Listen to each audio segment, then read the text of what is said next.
Bonsoir, bonsoir. Donc, on va prendre quelques minutes pour laisser les invités rentrer. Je vois déjà que ça rentre assez rapidement. Merci d'être là pour la présentation ce soir du webinaire pour les premiers acheteurs. Donc, il y a moi, Ryan Lahaye, et M. Jean-François Chalifou que vous voyez, il a ses écouteurs, il est prêt. Bonjour. L'avion va décoller dans quelques instants. Donc, merci d'être là. Vous pouvez prendre le temps de vous installer. On va attendre une minute juste pour laisser les autres rentrer. Il y a toujours des personnes qui se joignent 1 ou 2 minutes en retard. Donc, on va juste attendre 1 ou 2 minutes avant de commencer. On aimerait vous remercier d'être là. Et puis, si vous voulez bien faire un petit test, si votre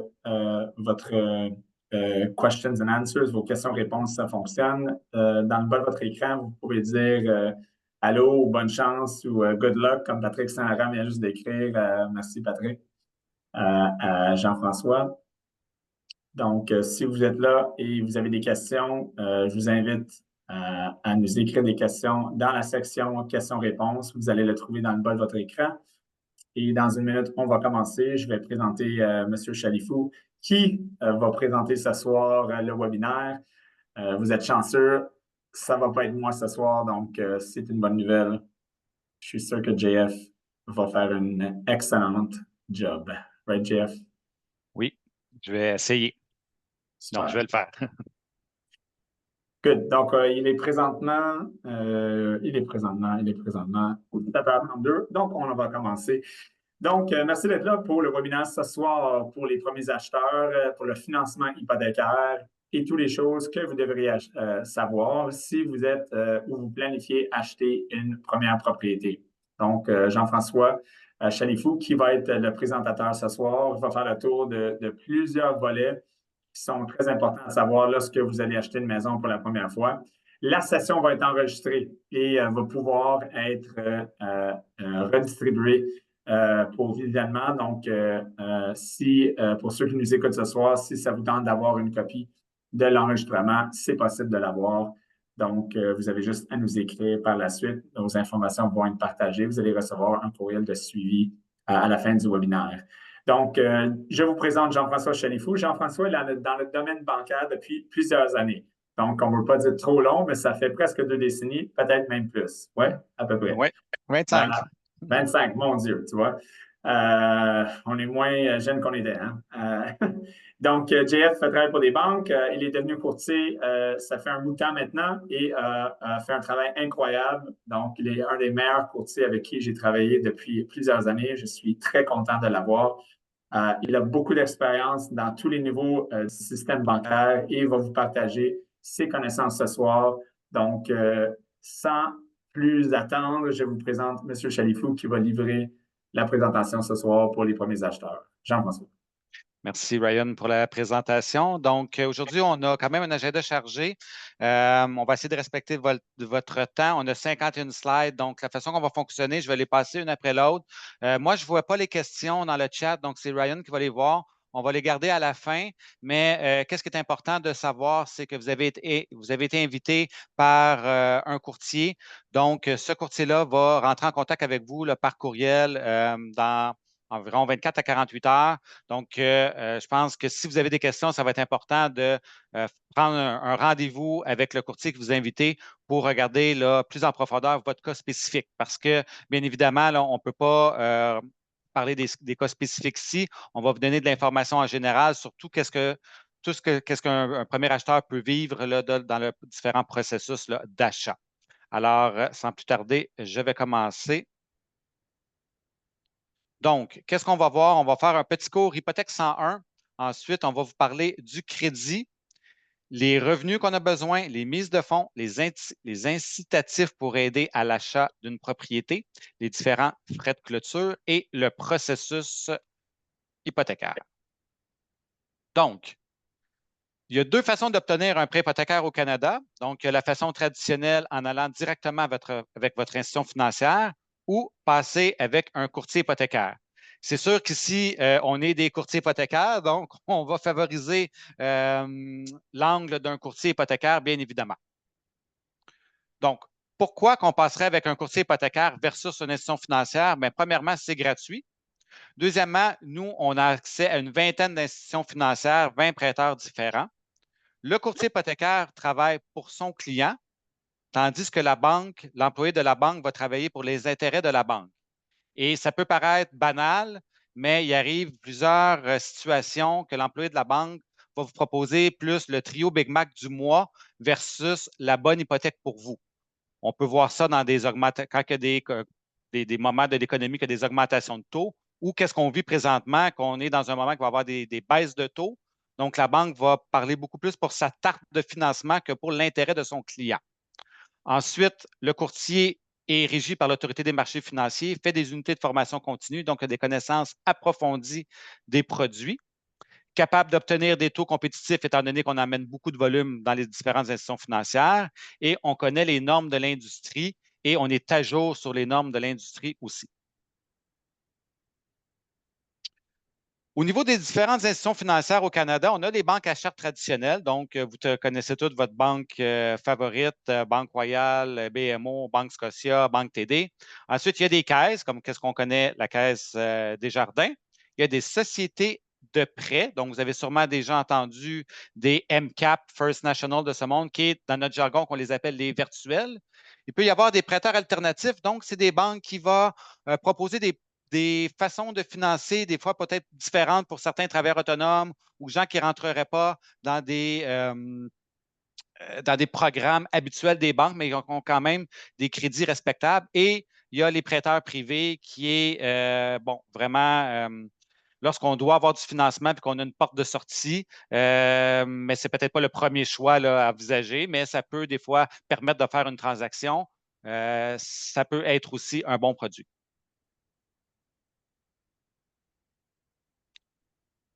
Il y a deux types de taux d'intérêt que vous allez voir dans le marché. Donc, il y a les taux fixes. Les taux fixes, l'avantage, c'est que le taux ne change pas. On connaît le paiement, puis c'est facile pour budgéter.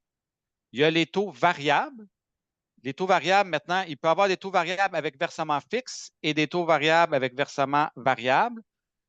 Qu'est-ce qu'un taux variable? C'est qu'en fonction des décisions de la Banque du Canada, le taux va varier. Donc, on a vécu les dernières années des augmentations de taux. Donc, ceux qui avaient des taux variables, ils ont peut-être senti qu'il faisait un petit peu chaud. Maintenant, de l'autre côté, on va aller à l'inverse. Maintenant, on va arriver dans un contexte où les taux vont baisser. Donc, des taux variables peuvent être intéressants aussi. Mais le taux fixe, le taux variable, il n'y en a pas un qui est meilleur que l'autre. Ça va dépendre de votre tolérance au risque. C'est la même chose qu'une action, une obligation ou un CPG à la banque. Ce n'est pas important qu'est-ce que votre beau-frère ou votre voisin prend. Qu'est-ce qui est important, c'est que vous dormiez le soir et que vous soyez confortable avec le prêt hypothécaire et que vous le preniez en connaissance de cause. Donc, c'est toujours ça, toujours de cette façon-là qu'au groupe RLH, on va travailler avec nos clients. Ensuite, qu'est-ce qui va influencer les différentes prises de position dans votre taux d'intérêt? Il va y avoir les conditions économiques. Donc, est-ce qu'on est dans un contexte que les taux sont à la hausse ou les taux sont à la baisse? Au groupe RLH, on essaie beaucoup d'éviter les certitudes. Donc, en finance, vous savez tous que c'est sûr que c'est très dangereux quand quelqu'un en finance va dire ça. On essaie toujours de parler de plus probable qu'improbable. Donc, comme présentement, c'est beaucoup plus probable qu'improbable que les taux vont baisser. Les différents professionnels de l'économie vont travailler avec différentes baisses de taux qui devraient arriver, mais on essaie quand même là, de se garder une petite gêne à dire c'est sûr que ça va arriver parce que même les banques centrales se sont fait avoir dans la COVID, n'ont pas été capables de prévoir l'inflation. Ensuite, lorsqu'on choisit son taux, il va y avoir nos objectifs personnels financiers, il va y avoir l'utilisation de la propriété et notre tolérance au risque. Donc, je vous l'ai dit tantôt, qu'est-ce qui est important? C'est qu'on soit confortable avec notre prêt hypothécaire et qu'on dorme le soir. Ce n'est pas tant important dans une discussion de taverne de savoir le taux d'intérêt de votre meilleur ami ou de son voisin sans avoir le contexte général du financement. Les termes dans les taux d'intérêt sont environ habituellement de 6 mois à 10 ans. Mais je vous dirais qu'est-ce qu'on voit plus dans le marché, là, ça va être du 3, 4, 5, des fois du 7 ans. Très rare que les gens vont prendre du 6 mois ou du 10 ans, mais ça existe. Sachez que c'est possible. Ensuite, Vous avez sûrement déjà entendu le mot stress test. Donc, le stress test, c'est quelque chose qui a été mis en place il y a quelques années là, par le BICIF, le Bureau des surintendants des institutions financières, suite à la crise hypothécaire aux États-Unis. Donc, plusieurs personnes trouvent que c'est, je dirais peut-être plate, la façon que les banques au Canada vont qualifier les clients. Maintenant, suite à l'augmentation des taux les dernières années, on peut dire une chance qu'on avait les stress tests. La plupart des gens ont été en mesure de garder leur propriété. Il n'y a pas eu d'effondrement du marché financier, du marché de l'habitation au Canada. Donc, fort à parier que le stress test il est là pour rester pendant plusieurs années encore et qu'il faut juste vivre avec, mais ça va faire en sorte de notre côté que le marché de l'habitation reste solide et que nos maisons continuent à prendre de la valeur. Maintenant, la mise de fonds, donc on peut avoir des hypothèques. Habituellement, une hypothèque au Canada, on peut l'avoir avec moins de 20 de mise de fonds ou avec plus de 20 de mise de fonds. Donc, sachez que si on donne moins de 20 de mise de fonds, on appelle ça dans notre jargon un prêt assuré. Donc, on va devoir prendre une assurance qui est habituellement, la plupart du monde vont dire l'assurance SCHL, mais il y a d'autres assureurs hypothécaires. Et on peut, l'amortissement est de 25 ans. Nouvelle amélioration qu'il y a eu dans les derniers mois au niveau du gouvernement. Donc, ils permettent maintenant un achat avec moins de 20 de mise de fonds sur les constructions neuves. On peut maintenant aller jusqu'à 30 ans. Donc, voilà. Et si on donne 20 de mise de fonds, donc on peut toujours aller jusqu'à un amortissement de 30 ans.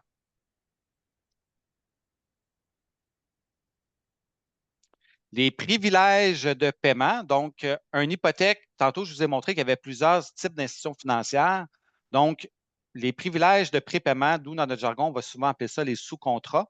Et c'est très rare que les institutions financières vont donner le détail de ces informations-là parce qu'il y en a qui sont moins bonnes que d'autres là-dedans.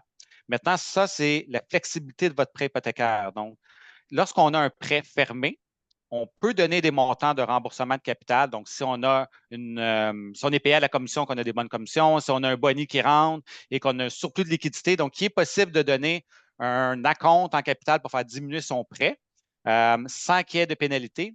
Et ça peut varier entre 10 et 25 du montant original de l'hypothèque, et ce, annuellement. Donc, vous comprendrez que sur une hypothèque de 500 000 qui est une hypothèque quand même normale maintenant au Québec, la différence entre 10 et 25 est énorme. Donc, les gens qui peuvent avoir des rentrées d'argent assez importantes, le choix d'une banque qui va permettre un privilège important peut être plus important qu'un taux d'intérêt. Il y a aussi les augmentations de versement qui peuvent se faire, donc qui peuvent varier entre 10 et 100 Quand on dit 100 en fin de compte, de façon plus simpliste, c'est qu'on peut jusqu'à doubler le paiement. Donc, il y a des institutions financières là, qui permettent 25 de remboursement de capital et puis 25 d'augmentation de versement. Ça fait en sorte que tu peux être en mesure de rembourser ton prêt hypothécaire en 3 ans là, si tu y travailles correctement. Donc, voilà. Ensuite, sinon, ben, si vous voulez casser votre hypothèque, il faut faire attention, il va y avoir des pénalités. Sur un taux variable, la pénalité va être habituellement 3 mois d'intérêt. Donc, sur les taux variables, les pénalités sont beaucoup plus basses. Et sur les taux fixes, ça va être soit 3 mois d'intérêt ou le différentiel de taux. À faire très attention, le différentiel de taux, parce qu'il y a autant de façons de le calculer qu'il y a d'institutions financières. On dit à la blague dans notre jargon que ça relève quasiment de la physique quantique de savoir calculer un différentiel de taux. Puis, si jamais quelqu'un veut vous le calculer, nous, qu'est-ce qu'on va recommander? C'est de le demander à votre banque, c'est quoi votre pénalité et de le demander aussi par écrit. Très important. Donc, un employé de banque, si vous donne votre pénalité verbalement, faites très attention parce que vous pourriez avoir des très, très, très mauvaises surprises là, au notaire. Dans un contexte comme aujourd'hui, que les taux sont à la baisse, lorsqu'on prend des taux fixes pour 5 ans, 4 ans, on peut avoir des pénalités qui vont être de 15, 20, 25 000 facilement là, sur des hypothèques de 500 000. Donc, à faire très attention. Votre courtier hypothécaire favori, la personne qui vous a invité ici, va pouvoir vous montrer la différence entre certains prêteurs. Il y en a qui sont beaucoup plus facile à travailler avec les pénalités que d'autres. Donc, puis bien évidemment, les banques sont mauvaises là-dedans, vous ne le diront pas lorsque vous allez les voir directement en succursale. Tandis que votre courtier va vous faire un plaisir de vous l'expliquer. Au moins, vous allez le savoir en amont et non lorsque vous allez vendre votre propriété et après. Ça, c'est un bon point, hein, Jean-François, parce que souvent, qu'est-ce que les banques vont dire, c'est que toutes les banques ont les mêmes clauses de pénalité, ce qui est absolument pas vrai. Ouais. Bureau de crédit. Je suis content de faire un petit segment sur le bureau de crédit parce que maintenant, vous avez sûrement tous des applications sur votre téléphone cellulaire qui vous donnent votre code de crédit. Et puis, je ne sais pas si mes collègues vivent ça, mais moi, je trouve que ça en est rendu un petit peu inquiétant. Puis là, tout le monde connaît sa cote de crédit. Il y a Crédit Karma qui ne vous donne pas votre bonne cote de crédit. Puis après ça, il y a Desjardins qui va utiliser Equifax et TransUnion. La plupart du monde vont aller sur le TransUnion, puis la plupart des banques ne le regardent pas. Puis ils vont vous donner une cote que ce n'est peut-être pas nécessairement la même cote que nous, on regarde. Donc, on va vous expliquer comment ça fonctionne, mais avant de tomber dans le deep down du sujet, je veux juste attirer votre attention que faire une demande de prêt pour s'acheter une maison, faire une préqualification, si vous avez un bon bureau de crédit, ça ne va pas tuer votre crédit. Il ne faut pas venir fou avec ça. J'ai déjà entendu des clients qui m'ont dit que les banques leur ont dit de ne pas faire sortir une préqualification, de ne pas faire sortir un bureau de crédit. Ce n'est pas aussi simple que ça. Et si tu as un mauvais bureau de crédit puis tu fais sortir plein de bureaux de crédit, on va voir pourquoi tantôt, ça va être négatif. Mais s'acheter une maison ou deux dans l'année et s'acheter une voiture, ce n'est pas la fin du monde. Donc, on va commencer. Donc, qu'est-ce que TransUnion Equifax regarde? En fin de compte, c'est vos habitudes financières. Qu'est-ce que ça veut dire, vos habitudes financières? Quel type de crédit vous utilisez? Comment vous l'utilisez? Vos antécédents professionnels, donc c'est quoi votre travail? Est-ce que vous changez souvent de travail? Le nombre de crédits que vous avez, et puis quel type, est-ce que vous êtes propriétaire ou locataire? Ça va tout être indiqué parce qu'ils vont le voir si vous avez des prêts hypothécaires. Ensuite, vous allez avoir le fameux Bacon Score que les gens vont appeler, mais il y a, je dis qu'il y a quand même plusieurs autres codes que vous ne voyez pas. Et il faut faire attention entre excellent, très bon. S'il arrive souvent dans notre pratique que des gens ont des très bons crédits entre 740 et 799, des gens dans la trentaine, dans la quarantaine disent « Ah, je n'ai pas un bon crédit, il n'est pas excellent ». Si vous avez entre 740 et 799, vous avez un très bon crédit, puis c'est correct, vous allez pouvoir vous acheter une propriété. Il ne faut pas s'empêcher de dormir avec ça. Même à 670, 739, là, ça va être correct. Où ce que ça peut être plus difficile, c'est lorsqu'on va passer en bas de 680. Ça peut être beaucoup plus difficile. Et en bas, là, quand on parle des crédits faibles, 300, 579, là, il va y avoir du travail à faire. Mais un crédit ne devient pas passable et faible seulement parce qu'on fait une demande de crédit ou deux. Il faut l'échapper pas mal plus que ça. On va voir comment on peut l'échapper dans les prochaines diapositives. Oh, ça trahit mon âge. Diapositive. Alors, donc, comme je vous ai dit tantôt, le score FICO, donc l'utilisation que vous faites de votre carte de crédit, les historiques de crédit, les mélanges de crédit, la nouvelle demande et l'historique de paiement. Donc, c'est bon d'avoir un certain mix de crédit. Quand on dit mélange de crédit, avoir marge de crédit, prêt personnel, carte de crédit, prêt hypothécaire, c'est de ça qu'on parle. L'historique de crédit, c'est est-ce que vous faites vos paiements à temps, l'historique de paiement, excusez. L'utilisation, c'est quoi votre pourcentage d'utilisation versus votre limite et le nombre de demandes. L'historique de paiement. L'historique de paiement, ça compte pour 35 de votre cote sur le bureau de crédit. Donc, si vous manquez des paiements, c'est là-dedans que ça va se refléter. Donc, c'est très, très important, bien évidemment, de ne pas sauter des paiements au niveau des cartes de crédit. Encore plus au niveau des prêts hypothécaires. Donc, sauter un paiement sur un prêt hypothécaire, c'est l'équivalent d'une balle dans la tête pour ton bureau de crédit. Ça, c'est rough la façon que je le dis, mais c'est exactement ça. Et puis, il faut faire attention maintenant aussi parce que les Vidéotrons de ce monde et les Bell enregistrent au bureau de crédit et si on les paye en retard, des fois, ça peut être rapporté au bureau de crédit et on doit l'expliquer. Donc, juste faire attention à nos compagnies de multimédia qui ont un excellent service à la clientèle. Ensuite, l'utilisation. Ça compte pour 30 de votre code de crédit. Qu'est-ce que l'utilisation? C'est le solde que vous avez versus votre limite de crédit. On va dire souvent de ne pas dépasser 50 de sa limite de crédit au niveau de son solde. Donc, souvent, qu'est-ce qu'on va voir dans notre pratique? C'est des jeunes ou des moins jeunes qui disent, moi, je ne veux pas utiliser le crédit, je ne veux pas avoir une grosse limite de crédit sur ma carte de crédit parce que je n'ai pas besoin de crédit. Donc, sur mon bureau de crédit, ça va être bon parce qu'ils vont voir que je n'utilise pas ça, je ne suis pas un utilisateur de crédit.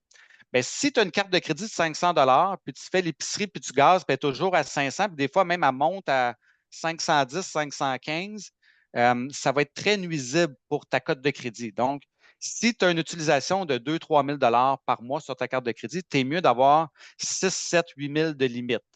Donc, pour ne pas dépasser 50 de la limite. À faire attention, c'est lorsque le relevé sort que ça va être généré au bureau de crédit. Donc, des fois, on peut utiliser plus que 50 sans qu'on s'en rende nécessairement compte, même si on paye là, 100 de notre solde à la fin du mois. Donc, juste être à l'affût un petit peu de ça. Ensuite, l'historique de crédit, c'est la durée pendant laquelle vos comptes de crédit ont été actifs. Donc, souvent, on va pouvoir changer de carte de crédit. Donc, il va y avoir une institution financière qui va nous dire j'ai une carte au premium qui va vous donner des points intéressants, prends ma carte. Puis là, vous dites, ben, OK, ben, moi, je ne veux pas avoir 3, 4 cartes de crédit. Je vais vouloir en canceller une ou deux. Faites juste attention si vous cancellez des cartes de crédit que vous avez du vieil historique dessus. Donc, si vous avez une carte de crédit que vous détenez depuis que vous avez 18 ans, vous êtes rendu à 40 ans, on vous conseille fortement de la garder, cette carte-là, parce que si vous la fermez, votre code de crédit devrait. L'impact sur votre code de crédit, c'est que ça va faire diminuer votre code de crédit parce que vous allez avoir fermé un crédit qui est historiquement long pour vous. Donc, ce n'est pas tant grave d'en garder une ou deux que vous n'utilisez pas, celle de l'ancienneté. Il faut juste faire attention de ne pas se retrouver peut-être avec 20 cartes de crédit parce que ça augmente peut-être les possibilités de fraude. Mélange de crédit, donc, sachez que des cartes de crédit, des prêts hypothécaires, des marges de crédit, des prêts auto, ce n'est pas tous les mêmes scores que ça va vous donner. Donc, c'est sûr que des prêts hypothécaires, des prêts auto, ça fait augmenter les cotes de crédit.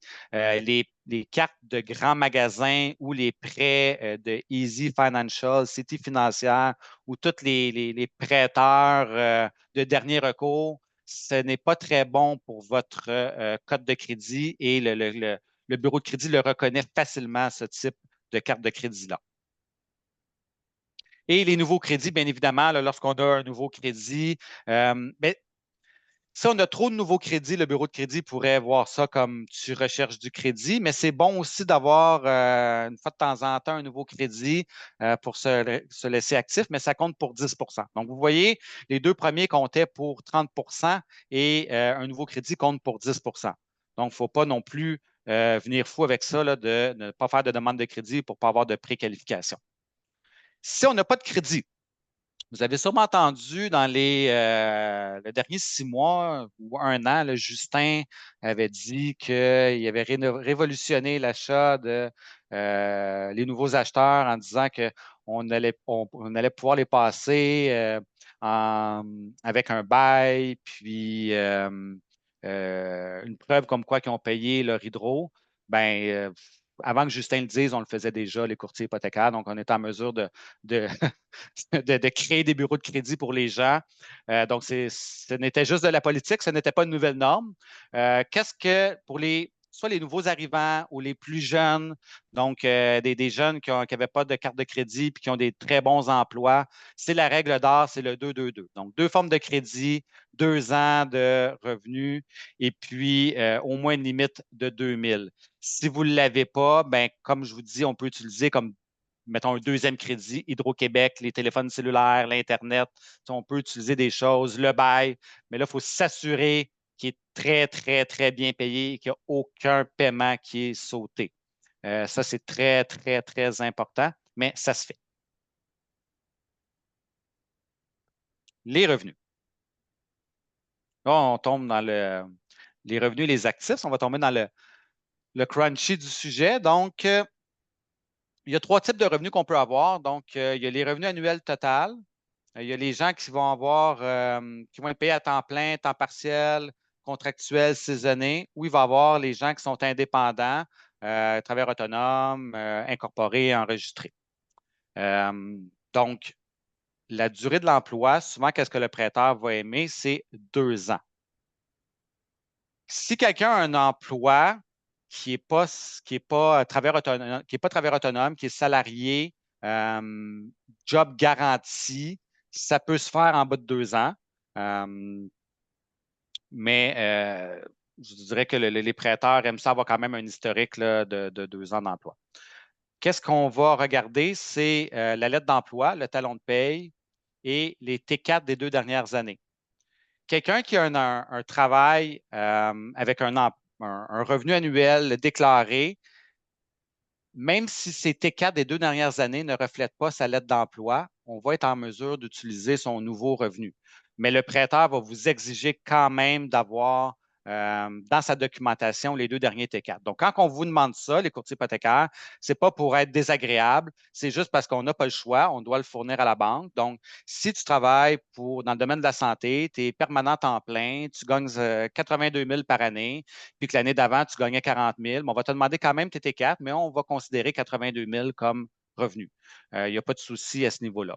Maintenant, si tu travailles dans le domaine de la santé et tu fais beaucoup d'overtime, ou du temps supplémentaire obligatoire, ou que tu es gestionnaire dans une grande organisation, puis tu as des bonnies, des primes, des allocations pour les autos, bien là, si vous voulez qu'on prenne ça en compte au niveau de votre revenu, bien évidemment, ça va être le T4, mais ça va être la moyenne des 2 dernières années. Ça, on ne s'en sauvera pas. Si on veut utiliser ces revenus-là, ça va être vraiment les moyennes des 2 dernières années. Donc, ça arrive des fois que les plus jeunes, les premiers acheteurs, vont avoir des croissances d'augmentation de salaire quand même assez élevées. Donc, le revenu sur la lettre d'emploi est plus fort que les 2 dernières années. Donc, on ne peut pas prendre ton nouveau salaire avec tes anciens bonnies. Ça commence à être un petit peu tweaky là, comme façon de faire.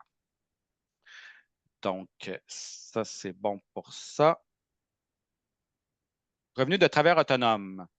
Donc, propriétaire unique, on va demander les rapports d'impôt, donc les T1 général.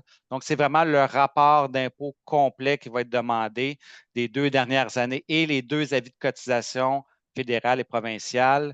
Très, très, très important, l'impôt. L'impôt doit toujours être à jour. Une banque déteste financer. Ils ne veulent pas financer des gens que leur impôt n'est pas payé. Donc, si vous étiez un ancien maire de la ville de Montréal et que vos impôts sont non à jour, vous allez avoir de la difficulté à vous trouver un prêt hypothécaire dans une banque A.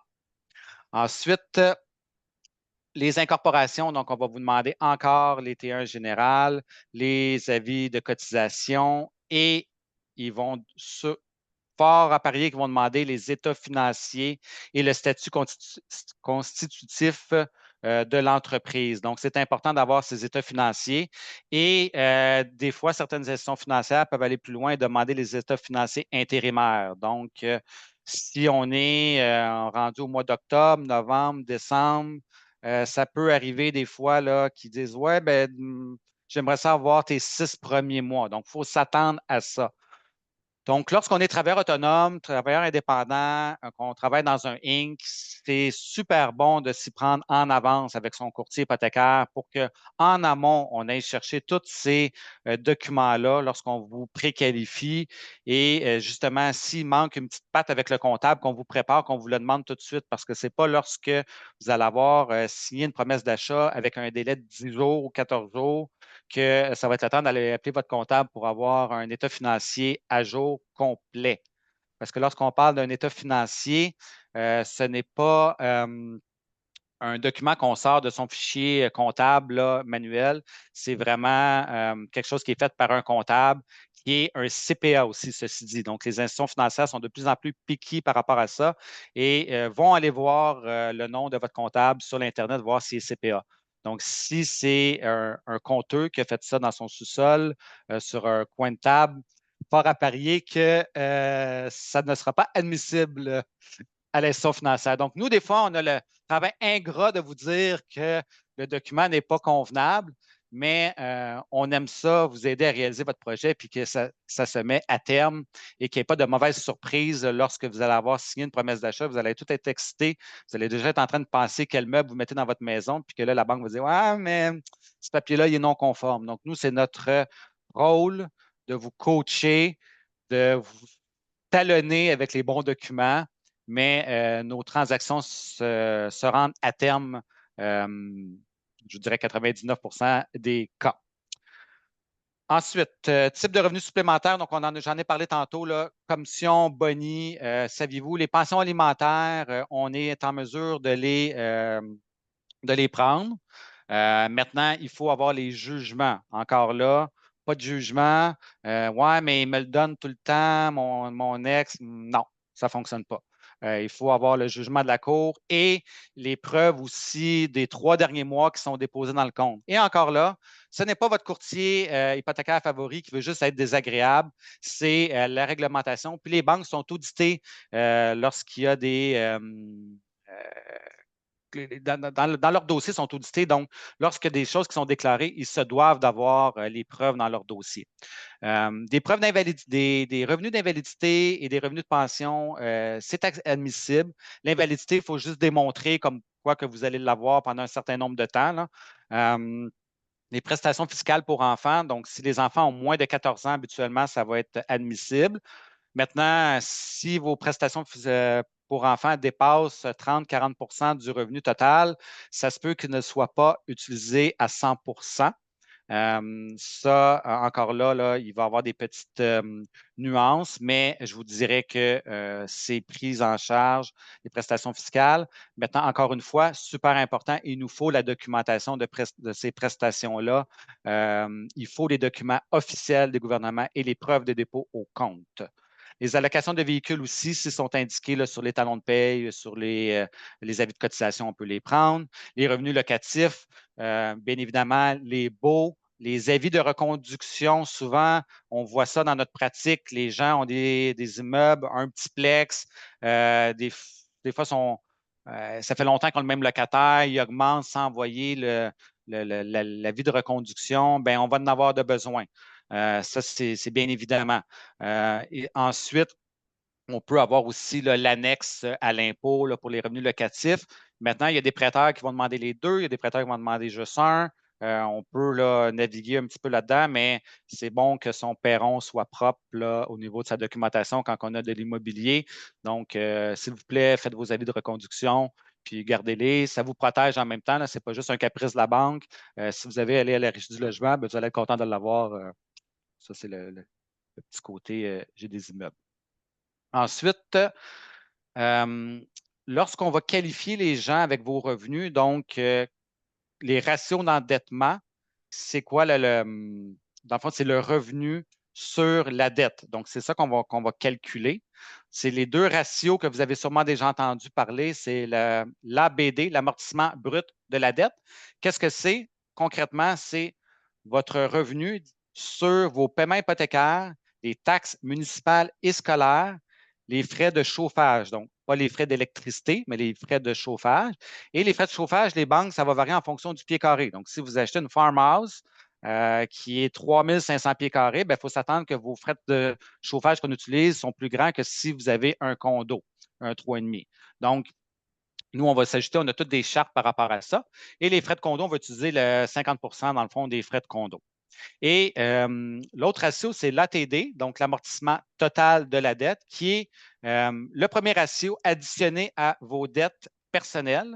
Donc, les prêts automobiles, les locations automobiles, donc des prêts auto ou les prêts pick-up à 1 500 par mois, ça a un impact quand même assez killer là, sur des ratios. Et les cartes de crédit, donc pas les limites de carte de crédit, mais bien les soldes. Et il faut faire attention, là, depuis cette année, les pourcentages utilisés pour les cartes de crédit sont plus élevés et vont continuer d'augmenter dans les prochains mois. Donc, le solde sur la carte de crédit est il pèse plus maintenant qu'un solde sur marge de crédit. Donc, c'est important à savoir. Maintenant, si on les paye, on démontre aux prêteurs qu'on a les liquidités pour les payer, on peut toujours le travailler en ce sens. Et bien évidemment, vos prêts personnels, les prêts étudiants aussi vont être calculés. Il faut faire attention, les prêts étudiants, des fois, les gens ne le disent pas. Ils ne sont pas toujours apportés au bureau de crédit, mais peuvent être à l'interne à la banque. Donc, s'ils sont à l'interne à la banque va s'en rendre compte. Donc, ce qui est très important, c'est de donner toute l'information à votre courtier hypothécaire qui peut avoir le bon portrait, puis travailler en transparence avec lui pour qu'il soit en mesure de vous trouver les meilleures conditions au niveau de l'institution financière par la suite. La mise de fonds, les actifs. Donc, les prêteurs sont tenus de collecter. Donc, ce n'est pas un caprice des prêteurs. Et lorsque on entend souvent, des fois dans notre pratique, ah, ben la banque ne me le demandait pas, j'ai déjà fait un prêt il y a 20 ans, on ne me l'a pas demandé. Peut-être, il y a 20 ans. Mais maintenant, toute banque confondue a l'obligation d'avoir la documentation nécessaire pour prouver la mise de fonds et l'origine de la mise de fonds. Donc, il n'y a pas une institution financière canadienne qui peut passer à côté de ça. Ils sont très, très, très pointilleux. Nous, on travaille beaucoup avec vous. On aime ça le faire en amont, de vous le demander en amont. On va être très, très, très à cheval sur je veux les 90 jours et si un montant, les gens ont souvent dans la tête le montant de 10 000 et plus à avoir approuvé, mais de plus en plus de prêteurs, là, des 3 000, des 4 000, ils vont te questionner, ça vient de où? Ils ne questionnent pas parce qu'ils vous prennent pour des criminels, ils questionnent parce qu'ils sont tenus de démontrer d'où ce qu'ils viennent. Donc, tant qu'on est en mesure de démontrer l'origine de ces fonds-là, ça va bien se passer. Donc, c'est correct de vendre une voiture puis d'arriver et de déposer 8 000 en succursale, mais il faut juste avoir la preuve qu'on a vendu notre voiture, qu'on a déplaqué notre voiture, puis qu'on a déposé l'argent à la banque. C'est correct que notre mère nous donne de l'argent. C'est correct qu'on habite en France, qu'on a immigré de la France, qu'on a de l'argent là-bas, puis qu'on le transfère ici. Tant que c'est légal, il faut juste être en mesure de le prouver. Puis si on est en mesure de le prouver, il n'y en aura pas de souci. Mais on est très, très, très à cheval à le prouver, puis ça fonctionne tout le temps. Mais il faut être en mesure de faire le fil d'où provient l'argent et peut-être juste faire attention à ne pas bouger d'une institution financière à l'autre, vos REER, vos CELI, 2 mois ou pendant que vous achetez une maison. On le voit souvent, là, ouais, ben, j'ai transféré 10 000 de mon courtage en ligne à ma banque. Ouais, ben, attends peut-être. Tu sais, parle avec ton courtier, fais-le peut-être pas quand tu es en train de faire une transaction parce que des fois, ça devient un petit peu compliqué à faire le fil, puis là, on pose beaucoup de questions. Donc, toujours 90 jours, mais c'est 90 jours, mais on pourrait dire 120 jours des fois, parce que si on démonte les relevés, puis sur votre relevé de 3 mois, on voit 15 000 déposés, puis vous n'êtes pas capable de l'expliquer, même si on est aux 96 jours, la banque va le questionner. Et on ne peut pas donner des documents avec du noir partout clavardé après le 91e jour. C'est impossible, on n'a pas le droit de faire ça. Donc, il faut que les documents soient propres. Déclaration complète, donc sur vos états de compte, très important. Donc, les screenshots là, des applications accéder de ce monde, non, ce n'est pas admissible. Donc, on doit avoir vraiment votre état de compte avec votre nom, votre numéro de compte et rien de barré, comme que je disais tantôt. Donc, je sais que des fois, ça peut être lourd quand on vous demande ça, mais vous êtes tous capables de trouver là, sur votre plateforme de votre banque favorite ou votre institution financière ou l'endroit que vous faites vos placements, les vrais états de compte, ils ont l'obligation légale de vous les fournir, sont toutes trouvables quand même assez facilement. Donc, les sources de mise de fonds, vos ressources propres, donc l'argent que vous avez mis de côté, les dons d'un proche. Donc, ça fonctionne très bien. De plus en plus, on fait des transactions avec des dons d'un père, d'un grand-père, d'une grand-mère. Donc, il n'y a aucun souci. Encore là, ça va être important là, de démontrer que la personne détient bien cet argent-là. Bon, là, il y a certains prêteurs qui vont demander un petit peu plus de documentation que d'autres. C'est sûr que encore là, ça peut être, si c'est votre grand-mère qui vous donne un don, on va lui demander, des fois, on va lui demander son état de compte. Je pense que ça se travaille en équipe avec son courtier parce que si c'est votre grand-mère, votre père, ben, là, on va lui demander quand même de nous fournir des états de compte de ses placements. Des fois, ça peut être quand même quelque chose de sensible, mais c'est réglementaire, encore une fois. On n'a pas le choix, donc c'est qu'est-ce que j'aime dire à mes gens? On ne veut pas savoir, nous, on ne regarde pas qu'est-ce que vous achetez chez Costco puis à la pharmacie. On est trop occupé dans la vie pour regarder ça, mais on doit l'avoir, on doit le documenter, malheureusement, les relevés. Ensuite, il peut y avoir les incitatifs à l'achat d'une première propriété. C'est sûr que dans la grande région de Montréal, c'est assez rare, là, ces incitatifs-là, mais ça peut être admissible comme mise de fonds. Et le capital emprunté, donc, j'ai déjà entendu auprès de mes clients certaines institutions financières dire que tu ne peux pas emprunter de l'argent pour mettre en mise de fonds. Bien, sachez que oui, vous pouvez prendre sur votre marge de crédit hypothécaire, vous pouvez aller rechercher l'équité sur une propriété pour faire une mise de fonds, c'est tout à fait acceptable. Maintenant, le prendre sur une carte de crédit, ça, peut-être moins. Là, il faut voir là, dans la spécificité, mais aller rechercher l'équité sur une propriété que vous avez pour donner une mise de fonds sur une autre, là, il n'y a pas de souci avec ça, c'est possible. Encore là, il faut s'y prendre à l'avance. Donc, il ne faut pas arriver avec une offre d'achat avec un délai de 10 jours puis dire: ah ben oui, je vais prendre l'argent en équité sur ma propriété qui est financée. Non, ça peut prendre 30 jours avant que ça soit notarié. Donc, pour que l'institution financière soit en mesure de l'accepter, si on va rechercher de l'équité, il faut que ça soit notarié, que les fonds soient décaissés aussi. Donc, pour les prêts assurés, la mise de fonds minimum pour les premiers 500 000 est de 5 et pour la portion de 500 000 à 1 million moins 1 est de 10. C'est une exigence de l'assureur, donc c'est réglementaire. Et à partir de 1 million, donc ça ne fonctionne plus. Les prêts hypothécaires assurés vont avoir des taux d'intérêt plus bas. En contrepartie, vous allez avoir une prime d'assurance à payer. À noter que les taux d'intérêt plus bas vont vous suivre tant et aussi longtemps que vous cassez pas votre hypothèque dans le sens que vous n'allez pas rechercher de l'équité dessus. À votre renouvellement, si vous laissez votre hypothèque telle quelle, vous allez encore avoir accès aux taux d'intérêt les plus bas lorsque vous avez un dossier assuré.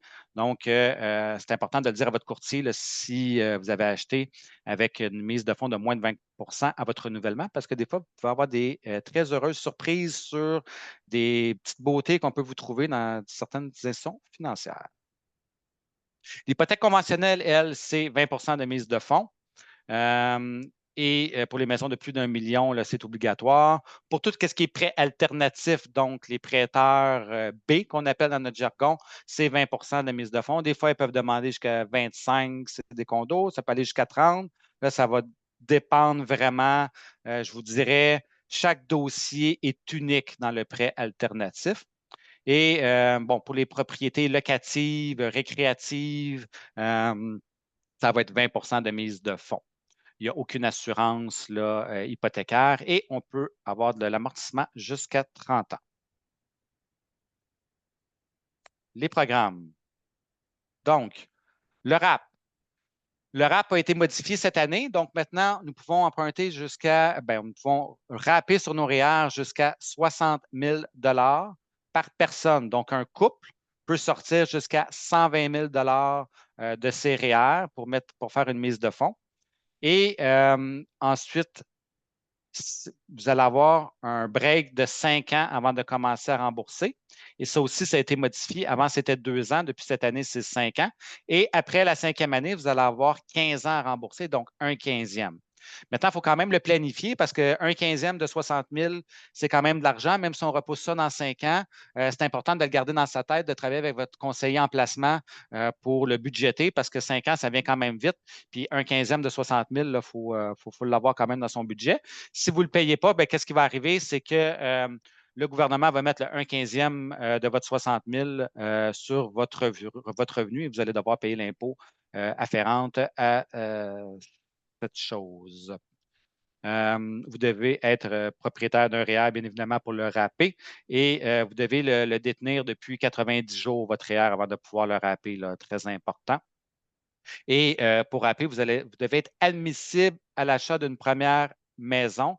Maintenant, l'admissibilité d'une première maison, il y a des choses qui rentrent là-dedans. Là. Donc, un couple qui se sépare, il va tomber là, dans un. Il va pouvoir rapper sous certaines conditions. Là. Je ne vais pas tomber dans le détail ici, là, mais éventuellement, ça va être possible de rapper aussi. C'est une séparation officielle et documentée.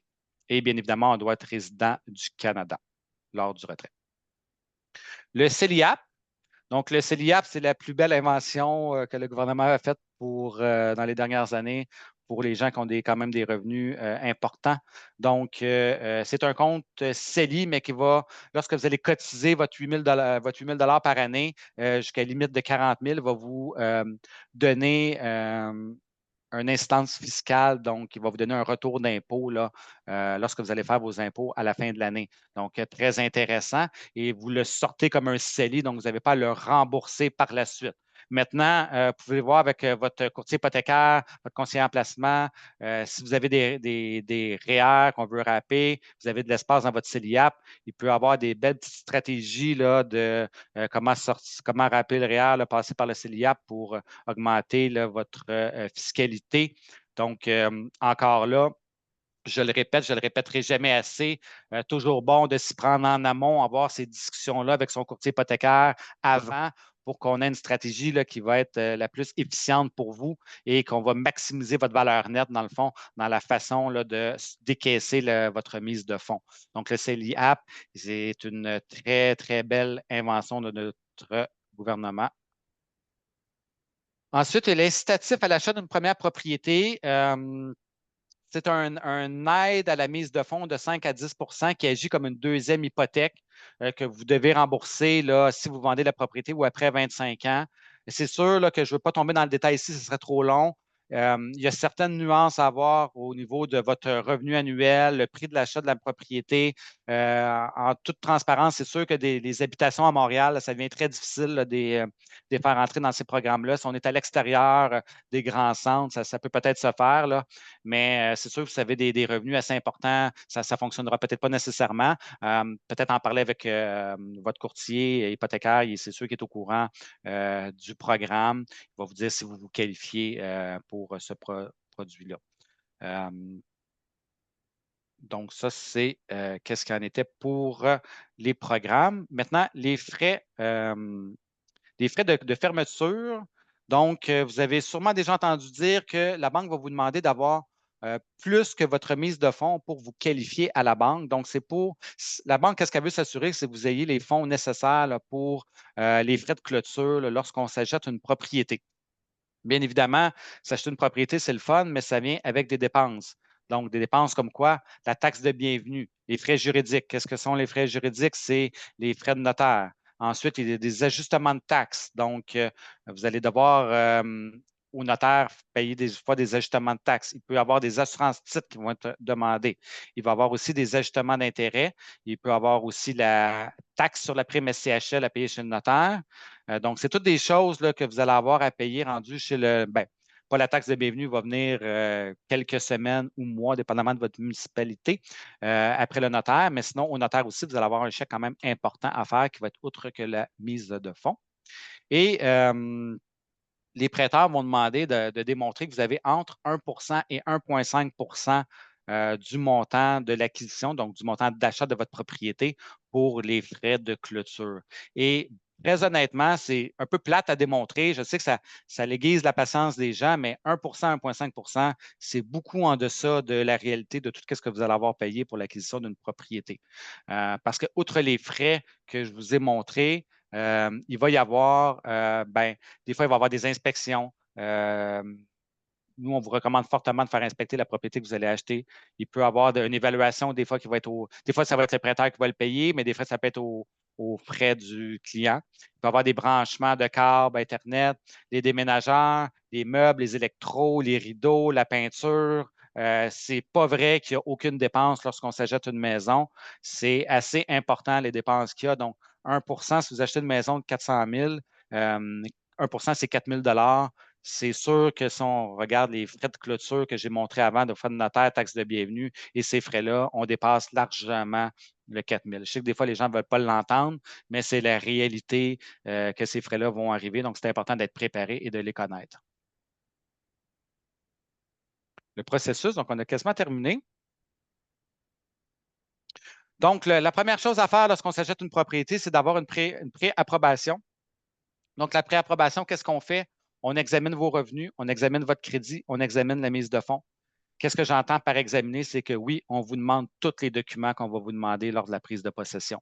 Donc, on est tannant avec ça, mais au moins, il n'y aura pas d'histoire d'horreur de vous faites une promesse d'achat et que le prêteur dit ah non, en fin de compte, suite à l'étude des documents, ça ne fonctionne pas. Donc, nous, on est régi par l'Autorité des marchés financiers. On vous demande des bons documents, on connaît les bons documents et vous n'aurez pas de mauvaises surprises avec ça. Ensuite, on est en mesure de vous réserver un taux auprès de différentes banques. Et aussi, on fait une première discussion des meilleurs produits. Donc, je vous ai parlé au début de la rencontre des sous-contrats, des possibilités combien de pourcentage qu'on peut donner dans le remboursement de capital sans qu'il y ait de pénalité. Est-ce qu'on veut du 30 ans, 25 ans, variable, fixe, 2 ans, 3 ans? On regarde ça avec vous. On fait une première discussion et puis souvent, on va revoir la discussion lors de l'achat. À ne pas faire, très important. Acheter une propriété, c'est quelque chose de très émotif, puis que je comprends les gens, on est dans l'émotion. Donc, c'est important lorsqu'on donne une préqualification de ne pas dépasser le montant de la préapprobation. Très, très, très important. Je sais qu'il y a eu beaucoup de surenchères pendant la pandémie. On commence à en revoir. Des fois, il peut malheureusement avoir plusieurs offres d'achat. Votre courtier immobilier peut vous dire, ben là, il y a 2, 3 autres offres d'achat. Mais si vous êtes prêt approuvé à 400, ben, ce n'est pas 410, parce que si on va à 410, on va frapper un mur sur les revenus ou des fois, c'est sur les actifs qu'on n'a pas et puis ça va mal se terminer. Donc, très important. Ensuite, s'abstenir de faire des nouvelles demandes de crédit. Donc, on ne va pas se magasiner une nouvelle voiture ou des nouveaux meubles avant qu'on ait eu même pas avant qu'on ait eu notre finale de la banque, avant que notre maison, on ait passé chez le notaire et que ça soit déboursé. Très, très, très important. Et aussi, bon, ne pas changer d'emploi. J'aime bien où nous aviser parce que là, je vais vous dire, ça dépend. Si c'est dans le même domaine, vous avez de l'historique de travail, ça peut le faire. Mais c'est très, très, très important d'avoir la discussion avec son courtier hypothécaire avant de changer d'emploi. Des fois, on peut l'étirer, mais au moins qu'il vous donne sa bénédiction pour le faire. Ça peut se faire, mais pas les 2 yeux fermés, s'il vous plaît. Et continuez à payer vos factures à temps. Même si vous avez une lettre de préqualification, une banque peut toujours refaire sortir un bureau de crédit. Tant que ce n'est pas notarié, une banque peut décider de ne pas débourser les fonds.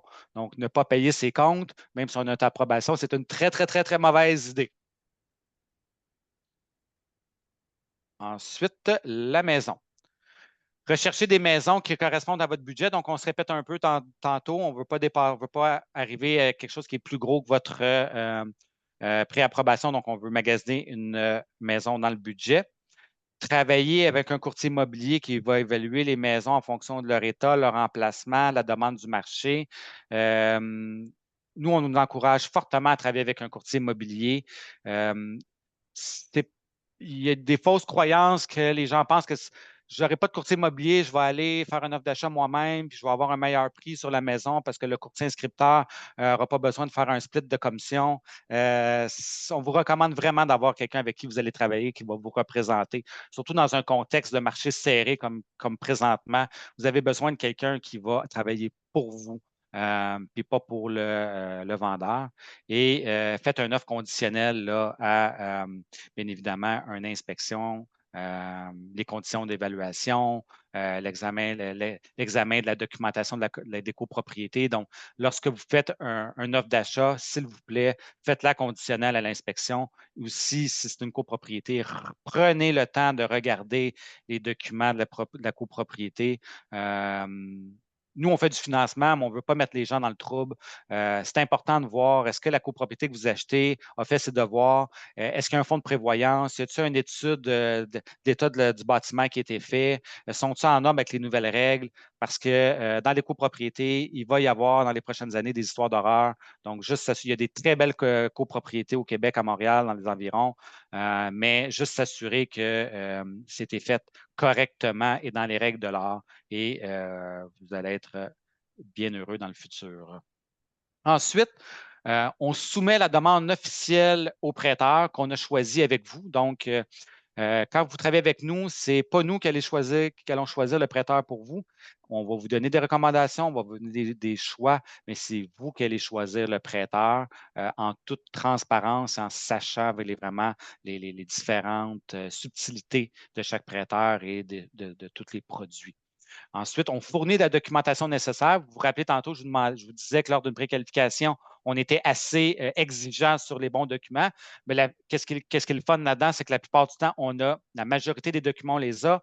On a juste à avoir un refresh souvent de talon de paye et une lettre d'emploi, c'est les plus vieilles que 30 à 60 jours, dépendamment du prêteur. Et la balance des documents, on les a toutes.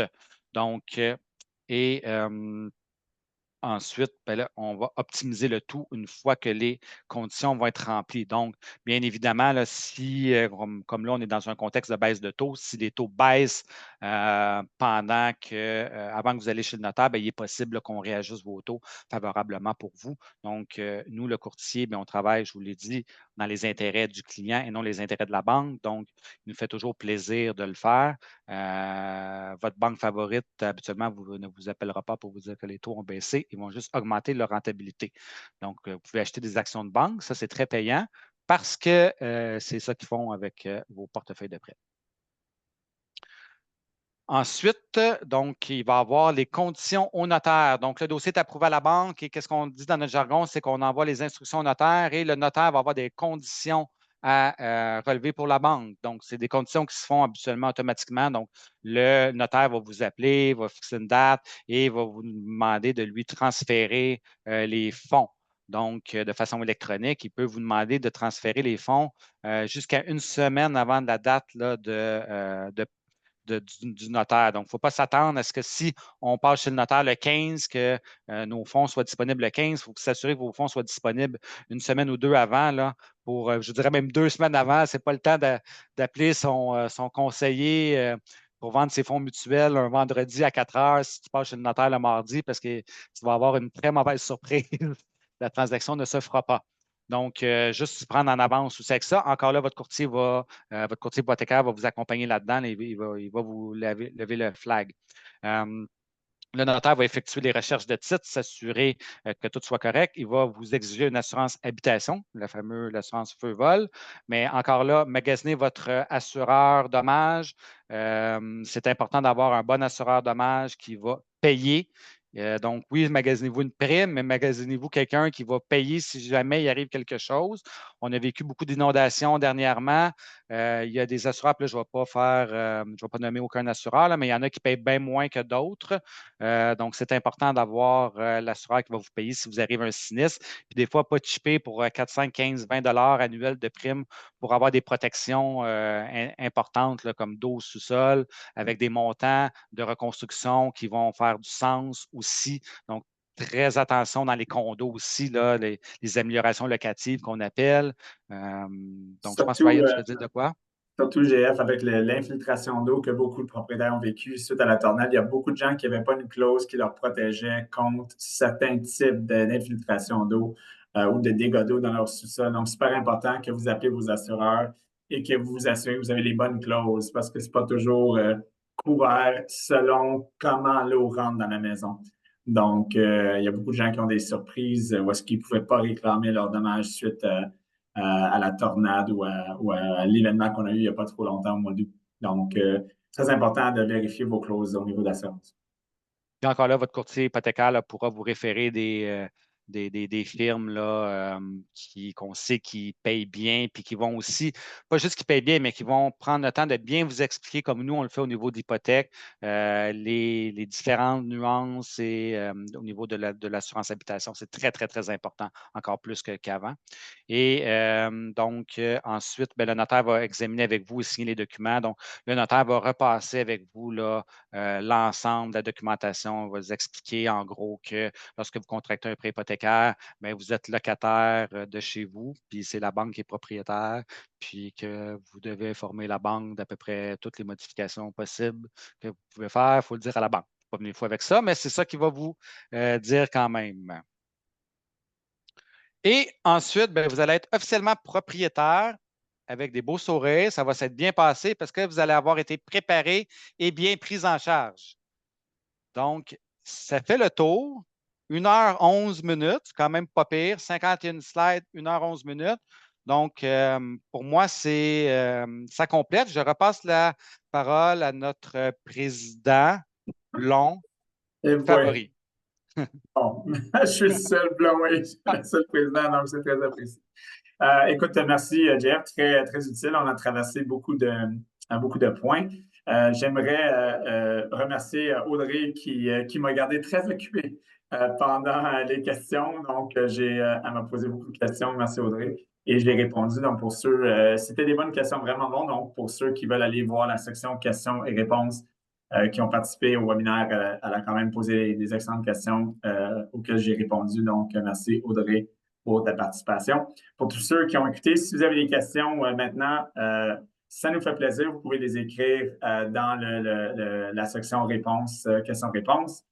Sinon, naturellement, vous allez recevoir un petit courriel de suivi du courtier qui vous a invité et aussi du système de Zoom automatiquement. Merci à Zoom pour sa contribution à ce qu'on essaie de faire. Et puis, je vous invite à nous écrire, surtout si vous avez des questions pour vous aider à bien vous préparer pour une première achat. C'est vraiment important de faire le travail comme il faut et d'être vraiment en avance et bien préparé avec le budget, avec toutes les choses. Donc, merci, Jeff, encore une fois.